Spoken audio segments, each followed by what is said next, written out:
বিরুদ্ধে তোমরা বলবে বিজেপি আমাদের ভোটার লিস্টের নাম কেটে আমাদের এনআরসি ক্যাম্পে ডিটেনশন ক্যাম্পে ঢোকাতে চাইছে, ওটা তার বিরুদ্ধে মহিলাদের ভয় পাইয়ে দেবে।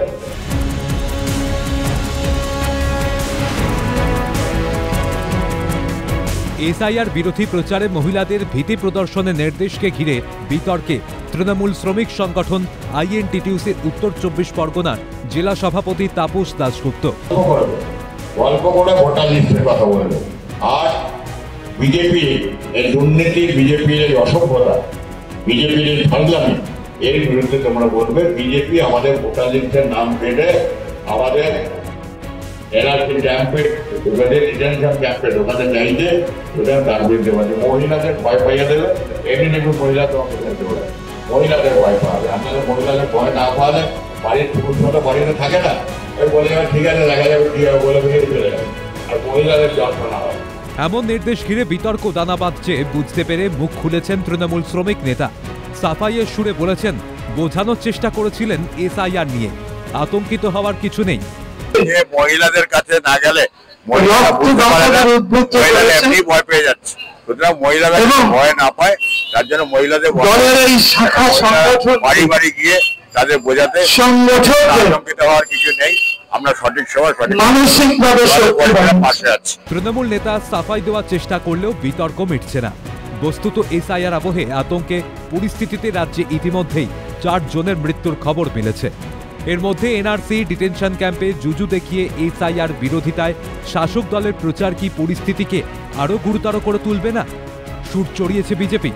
বিজেপি নেতা দিলীপ ঘোষের মন্তব্য, পরিকল্পনা মাফিক এসব করছে তৃণমূল।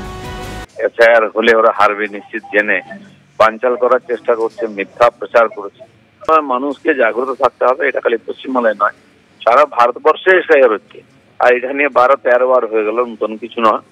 এটা স্বাভাবিকভাবে হবে, স্মুথলি হবে। সরকারি কর্মচারীরা আসবেন, তাদের দায়িত্ব ফর্ম ফিল আপ করিয়ে তথ্য নিয়ে চলে যাবেন, বাকি তারা নির্বাচন কমিশন করবে, তার কোনো রোল নেই। কিন্তু ইচ্ছাকৃতভাবে এটা উত্তেজনা তৈরি করার চেষ্টা হচ্ছে। আমার মনে হয় পশ্চিমবাংলার মানুষ খুব বেশি প্রভাবিত হবেন না, যেই কাজ শুরু হবে ধীরে ধীরে সব ঠিক হবে। বিজেপি বারাসাত সাংগঠনিক জেলা সভাপতি রাজীব পোদ্দারের মন্তব্য, রোহিঙ্গা এবং অনুপ্রবেশকারীদের জন্য আতঙ্কিত তৃণমূল। এখানে এনআরসির ব্যাপারটা আসছে কোথা থেকে, উনি কাদের হয়ে মানে কাদের জন্য আতঙ্কিত হচ্ছেন? যারা এখানে বাংলাদেশের অনুপ্রবেশকারী, এখানে যারা রোহিঙ্গারা রয়েছেন, তাদের জন্য কি তাপসদা আতঙ্কিত? এবার মহিলাদের বিভ্রান্ত কেন করবেন? মহিলারা তো ওনাদের সাথে তাদের লক্ষ্মীর ভাণ্ডার নিয়ে, তাহলে কি সরে যাচ্ছে? তাহলে কি আর লক্ষ্মীর ভাণ্ডারের আর কাজ হচ্ছে না? ওনারা তো ছিলেন যে সব মহিলারা ওনাদের সাথে আছেন, মহিলারা লক্ষ্মীর ভাণ্ডার নিচ্ছিল, তাহলে লক্ষ্মীর ভাণ্ডারের যে ফানুস তাহলে কি ওটা উড়ে গেছে? দলীয় নেতার ভুল বোঝানোর মন্তব্যে ড্যামেজ কন্ট্রোলের চেষ্টা তৃণমূলের। শাসক দলের নেতা বৈশ্বনাথ চট্টোপাধ্যায়ের মন্তব্য, কাউকে ভুল বোঝানো হচ্ছে না। আর আমরা কাউকে ভুল বোঝাচ্ছি না, ভয় দেখানোর তো কিছু ব্যাপার নেই। ভয়ের কথা তো ব্যাপার না, ব্যাপারটা হলো যেটা করেছে সেটা তো সত্যি, তাতে কিছু মানুষ তো আতঙ্কিত হচ্ছে। আর তৃণমূল নেতা কুণাল ঘোষের মন্তব্য, আসামে হয়েছে বলেই প্রসঙ্গ মনে করিয়ে দিয়েছে, যা বলছেন সেটাই বাস্তব।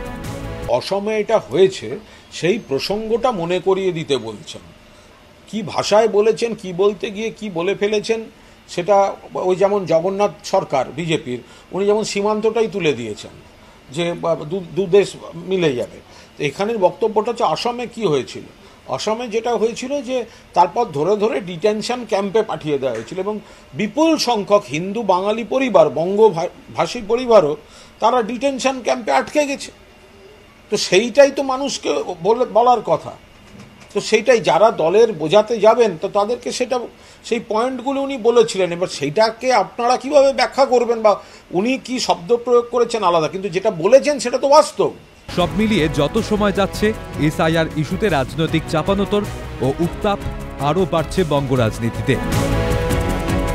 অপু শীলের রিপোর্ট, ক্যালকাটা নিউজ।